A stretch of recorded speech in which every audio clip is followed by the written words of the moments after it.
बिस्मिल्लाहिर्रहमानिर्रहीम। अस्सलाम वालेकुम व्यूअर्स, क्या हाल है? आप सब ठीक है, खैरियत से हैं? सफ़ियान अहमद देसी पकवान पे आज बनाएंगे सूजी का हलवा।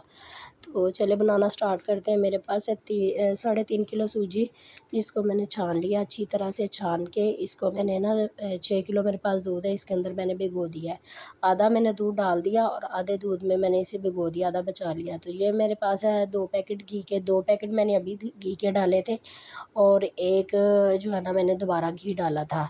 तो ये मेरे पास है 8 से 7 इलायची छोटी, ये मैं घी में डाल दिया। घी गर्म हो रहा है, अब हम इसके अंदर जो है ना अच्छी तरह से भून लेंगे घी के अंदर जो है ना इलायची को अच्छी तरह से भूनेंगे। भून के फिर हम जब ना घी ज़्यादा अच्छी तरह से गर्म हो जाएगा, फिर हमारे पास जो सूजी भीगी हुई है वो हम डालेंगे। सूजी को दूध के समेत हम जो है ना इसके अंदर डाल देंगे।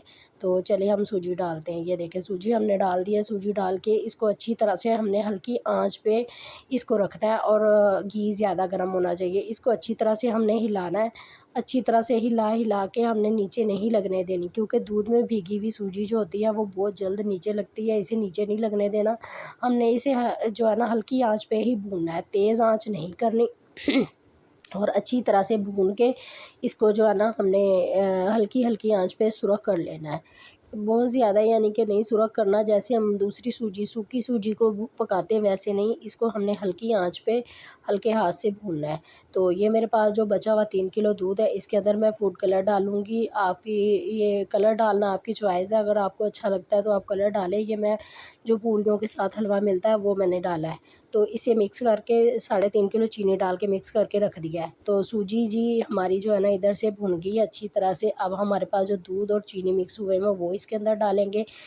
इसको पहले थोड़ा-थोड़ा करके डालेंगे, ताकि हमारी जो सूजी के अंदर गुठलियाँ ना बने, और साथ-साथ हम हिलाते जाएँगे अच्छे तरीके से। ये देखिए, हमारा जो पहला दूध डला हुआ था इसके अंदर वो थोड़ा-सा खुश्क हो गया। अब हम दोबारा से इसके अंदर जो है ना ऐड करेंगे दूध। हल्के हाथ से हमने जो है ना इसको जो है ना चलाए भी जाना है, साथ-साथ चलाते जाएँगे और साथ-साथ दूध डालते जाएँगे। सारा दूध डाल के कंप्लीट हमने जो है ना हलवे को तैयार कर लेना। ये देखिए, अब हल्की आँच पे हमने हलवा तैयार करना है। हलवे को हमने जो है ना बहुत ज़्यादा तेज़ आंच पे नहीं तैयार करना, हमने हल्की आंच पे तैयार करना। तो जी ये देखें, हमारा हलवा जो है ना वो बनकर तैयार हो गया। अब हम इसके अंदर जो है ना दम लगाएंगे। दम लगाने के बाद 10 मिनट के दम लगाने के बाद फिर हम जो है ना इसके अंदर अपना हमारे पास जो कटे हुए बादाम है वो हम इसके अंदर डालेंगे, ठीक है। तो ये देखिए, हमारा जो है ना हलवा बनकर बहुत अच्छे से तैयार हो गया। जो हमारे पास 1 किलो और घी था वो भी हमने इसके अंदर ऐड कर लिया था।